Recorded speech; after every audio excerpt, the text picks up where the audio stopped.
ಗುರು ನಮಸ್ಕಾರ. ನಿಮ್ಮ right to fight ಚಾನೆಲ್ಗೆ ಸ್ವಾಗತ ಸುಸ್ವಾಗತ. ಇಂದಿನ ಕಥೆ ನಿಗೂಢ ಭಯದ ಆ ರಾತ್ರಿ. ಈ ಕಥೆ ನಿಮಗೆ 12 ಭಾಗಗಳಲ್ಲಿ ಸಿಗುತ್ತೆ. ರಜೆ ಬಂದಾಗಲೆಲ್ಲ ಹಾಸ್ಟೆಲ್ನಿಂದ ಮನೆಗೆ ಹೋಗುವ ಅನುರಾಗ್ ಸಂಜೆ ಕತ್ತಲಾಗುವುದಕ್ಕೆ ಮೊದಲೇ ಊರನ್ನು ಸೇರುತ್ತಿದ್ದ. ಈಗ ಪರೀಕ್ಷೆಗಳು ಮುಗಿದಿದ್ದರಿಂದ ಊರಿಗೆ ಹೋಗುವ ತವಕ ತುಸು ಹೆಚ್ಚಾಗಿಯೇ ಇತ್ತು. ಊರಿನ ಬಸ್ ಹಿಡಿಯಲು ನಿಲ್ದಾಣಕ್ಕೆ ಬಂದ. ಆದರೆ ಅಂದು ಏಕೋ ಬಸ್ ತಡವಾಗಿ ಬಂದ ಕಾರಣ ಅವನಿಗೆ ಮನಸ್ಸಿನಲ್ಲಿ ಏನೋ ತಲ್ಲಣ ಶುರುವಾಗಿ ಹೋಗಿತ್ತು. ಅವರ ಊರಿನಿಂದ ಹೊರಗೆ ಸುಮಾರು 3 ಕಿಮಿ ದೂರದಲ್ಲಿ ಬಸ್ ನಿಲ್ದಾಣವಿದ್ದು ಅಲ್ಲಿಂದ ನಡೆದುಕೊಂಡೋ ಅಥವಾ ಸ್ವಂತ ವಾಹನದಲ್ಲೋ ಇಲ್ಲವೇ ಯಾರಾದರೂ ಡ್ರಾಪ್ ಕೊಟ್ಟರೆ ಅವರೊಂದಿಗೆ ಊರು ಸೇರಬಹುದು.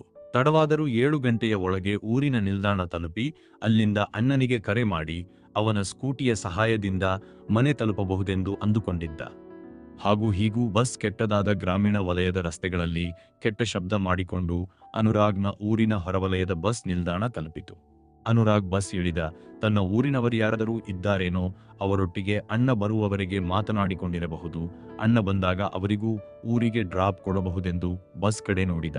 ಆದರೆ ಯಾರೊಬ್ಬರೂ ಬಸ್ನಿಂದ ಇಳಿಯಲೇ ಇಲ್ಲ. ಅವನ ಎದೆ ಬಡಿತ ಏರತೊಡಗಿತು. ಅಮ್ಮ ಅಪ್ಪ ಹಲವು ಬಾರಿ ಸಂಜೆ ತಡವಾದರೆ ಮಾರನೇ ದಿನ ಊರಿಗೆ ಬಾ ಎಂದು ನೀಡಿದ್ದ ಎಚ್ಚರಿಕೆ ಈಗ ನೆನಪಾಗತೊಡಗಿತು. ಆ ಹೊತ್ತಿನಲ್ಲಿ ಅಲ್ಲಿ ಅವನೊಬ್ಬನೇ ಬಸ್ ನಿಲ್ದಾಣದ ಬಳಿ. ಸಂಜೆಗತ್ತಲಿನ ಆ ಹೊತ್ತಿನಲ್ಲಿ ಅಲ್ಲಿ ಅನುರಾಗ್ ಒಬ್ಬನೇ ನಿಂತಿದ್ದಾನೆ. ಸ್ವಲ್ಪ ದೂರದಲ್ಲಿ ಒಂದು ಲೈಟ್ ಕಂಬದಲ್ಲಿ ಲೈಟ್ ಹೊತ್ತಿಕೊಳ್ಳುವುದು, ಆರಿ ಹೋಗುವುದು ಆಗುತ್ತಿತ್ತು. ಸುತ್ತ ಬೆಟ್ಟಗಳೇ ತುಂಬಿದ ಆ ಪ್ರದೇಶ, ಅದಕ್ಕೆ ಹೊಂದಿಕೊಂಡಂತೆ ಇದ್ದ ದಟ್ಟವಾದ ಅರಣ್ಯ ರಾತ್ರಿಯ ವೇಳೆಯಲ್ಲಿ ಯಾರಿಗಾದರೂ ಭಯ ಹುಟ್ಟಿಸುವಂತಿತ್ತು. ಅನುರಾಗ್ನ ಮನಸ್ಸಿನ ಭಯ ಕ್ಷಣ ಕ್ಷಣಕ್ಕೂ ಹೆಚ್ಚುತ್ತಲೇ ಇತ್ತು. ವಾಪಸ್ಸು ಪಟ್ಟಣಕ್ಕೆ ಹೋಗಲು ಬೇರೆ ಬಸ್ಗಳಿಲ್ಲ. ಕತ್ತಲಾದರೆ ಆ ಘಟ್ಟ ಪ್ರದೇಶದ ಗ್ರಾಮಗಳ ಜನರು ಹೊರಗಡೆ ಬರುವುದಂತೂ ತೀರಾ ಅಪರೂಪ. ನಿಮಿಷಗಳು ಕಳೆದಂತೆ ಕತ್ತಲು ಇನ್ನೂ ಗಾಢವಾಗುತ್ತಿತ್ತು. ನಿಶ್ಶಬ್ದತೆಯು ಎಲ್ಲೆಡೆ ಹರಡತೊಡಗಿತ್ತು. ಕೇವಲ ಕಾಡಿನ ಮರಗಳಿಂದ ಬೀಸುತ್ತಿದ್ದ ತಣ್ಣನೆಯ ಗಾಳಿ ಸುಯ್ಯೆಂದು ಬೀಸುವ ಶಬ್ದ, ಕತ್ತಲದಂತೆ ಚಟುವಟಿಕೆ ಆರಂಭಿಸುವ ಕೀಟಗಳ ಶಬ್ದ ಎಲ್ಲ ಕಡೆ ಕೇಳಿಸುತ್ತಿತ್ತು.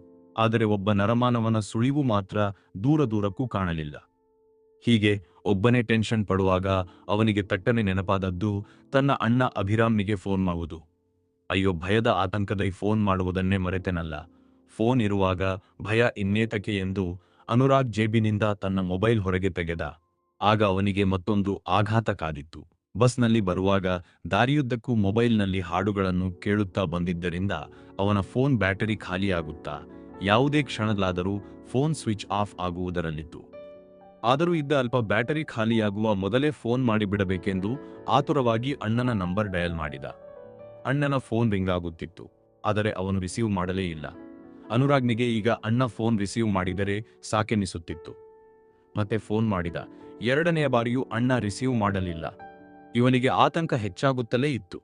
ಸರಿಕಡೆಯ ಪ್ರಯತ್ನ ಮಾಡೋಣ ಎಂದು ಮತ್ತೊಮ್ಮೆ ಫೋನ್ ಮಾಡುವ ಹೊತ್ತಿಗೆ ಅಣ್ಣನೇ ಇವನಿಗೆ ಕಾಲ್ ಮಾಡಿಬಿಟ್ಟಿದ್ದ. ಅನುರಾಗ್ನಿಗೆ ಆದ ಸಂತಸ ಅಷ್ಟಿಷ್ಟಲ್ಲ. ಕೂಡಲೇ ಕಾಲ್ ರಿಸೀವ್ ಮಾಡಿ ಅಣ್ಣ ಎಂದು ಕರೆದು ತಾನು ಬಂದಿರುವುದಾಗಿ ಹೇಳೋಣ ಎನ್ನುವಷ್ಟರಲ್ಲಿ ಬ್ಯಾಟರಿ ಮುಗಿದು ಫೋನ್ ಸ್ವಿಚ್ ಆಫ್ ಆಗಿ ಹೋಯಿತು. ಅನುರಾಗ್ನ ತಲೆಯ ಮೇಲೆ ಭೀತಿಯ ಕಾರ್ಮೋಡ ಕವಿಯಿತು. ಆ ಕ್ಷಣ ಅವನು ಹತಾಶನಾದ.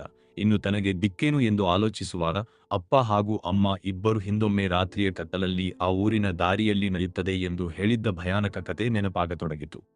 ಆ ಊರಿನಲ್ಲಿ 100 ವರ್ಷಗಳ ಹಿಂದೆ ಸುಲೋಚನಾ ಎಂಬ ಆಗರ್ಭ ಶ್ರೀಮಂತ ಮನೆತನದ ಹೆಣ್ಣು ತನ್ನ ಒಳ್ಳೆಯ ಗುಣ ನಡತೆಗಳಿಂದ ಹಾಗೂ ಸಹಾಯ ಗುಣದಿಂದ ಸುತ್ತಮುತ್ತಲಿನ ಹಳ್ಳಿಗಳಲ್ಲೆಲ್ಲ ಹೆಸರು ಗಳಿಸಿದ್ದಳಂತೆ. ಸಹಾಯಕ್ಕಾಗಿ ತನ್ನ ಮನೆ ಬಾಗಿಲಿಗೆ ಬಂದವರನ್ನು ಬರೀ ಕೈಯಿಂದ ಆಕೆ ಕಳುಹಿಸುತ್ತಿರಲಿಲ್ಲವಂತೆ. ಅಂತಹ ಸಹಾಯ ಹಸ್ತ ಆಕೆಯದು. ಅದರಂತೆ ಗಂಡನಲ್ಲಿ ದೇವರನ್ನು ಕಾಣುತ್ತಿದ್ದ ಸಾಧ್ವಿ ಎಂತಲೂ ಆಕೆಯನ್ನು ಜನರು ಗೌರವಿಸುತ್ತಿದ್ದರಂತೆ.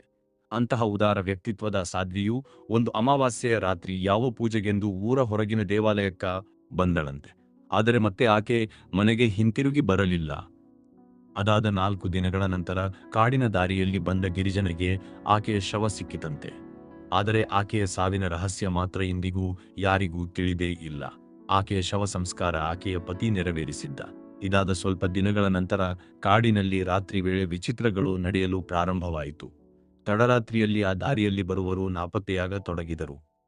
ಬರಬರುತ್ತಾ ಜನರು ಸತ್ತ ಆ ಹೆಣ್ಣು ಆತ್ಮವಾಗಿ ಈ ರೀತಿ ಮಾಡುತ್ತಿದ್ದಾಳೆ ಎಂದು ಹೇಳತೊಡಗಿದರು. ಅಲ್ಲದೆ ಅದನ್ನು ಪರೀಕ್ಷಿಸಲು ಹೋದವರು ಮತ್ತೆ ವಾಪಸ್ಸು ಬಂದಿರಲಿಲ್ಲ. ಇದರಿಂದ ಭಯಭೀತರಾದ ಜನ ರಾತ್ರಿ ವೇಳೆ ಆ ದಾರಿಯಲ್ಲಿ ಓಡಾಡುವುದನ್ನೇ ನಿಲ್ಲಿಸಿದರು. ಅನುರಾಗ್ ಈ ಕಥೆಯನ್ನು ನೆನಪಿಸಿಕೊಂಡು ಆ ಕತ್ತಲಲ್ಲಿ ತಾನು ಕೂಡ ಬೆರೆತು ಹೋಗುವೆನೇನೋ ಎಂದು ತಲ್ಲಣ ಪಡುತ್ತಿರಲು ಇದ್ದಕ್ಕಿದ್ದಂತೆ ಅವನಿಗೆ ಒಂದು ಶಬ್ದ ಕೇಳಿಸಿತು. ನಂತರದ ಕತೆ ಶೀಘ್ರವಾಗಿ. ಈ ಕಥೆ ಇಷ್ಟವಾದರೆ ಲೈಕ್ ಮಾಡಿ ಮತ್ತು ಚಾನೆಲ್ ಸಬ್ಸ್ಕ್ರೈಬ್ ಮಾಡಿ.